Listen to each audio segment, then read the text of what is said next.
The U.S. Department of Defense has released the names of all 13 U.S. service members killed in an attack outside of Kabul's airport on Thursday. Natasha Chen shares the details of those who dedicated their lives to our country. They were young. They were passionate.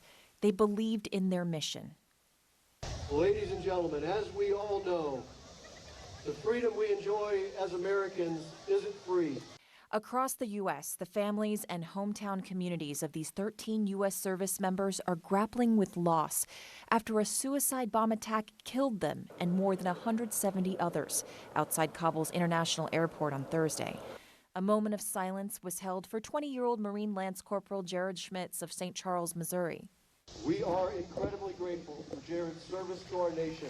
And a gathering of friends remembered 23-year-old Marine Corporal Dagan Page from near Omaha, Nebraska.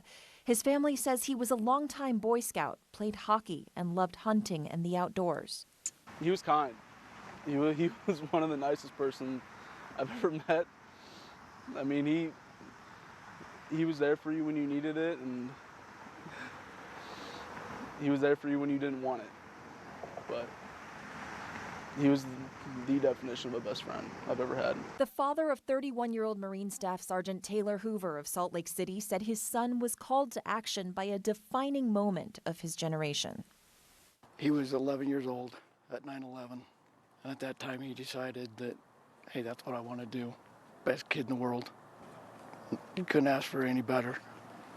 Loved his family. His sisters absolutely adore him. The sister of 20-year-old Marine Corporal Riley McCullum said he was on his first deployment and was expecting a baby due in 3 weeks. Another Marine, 23-year-old Sergeant Nicole G. of Sacramento, California, had posted a week ago on Instagram a photo of her holding an Afghan infant. She wrote, "I love my job." Her friend who served with her posted a tribute on social media saying G cared about people. She loved fiercely. She was a light in this dark world. G was one of 2 female U.S. service members among those killed.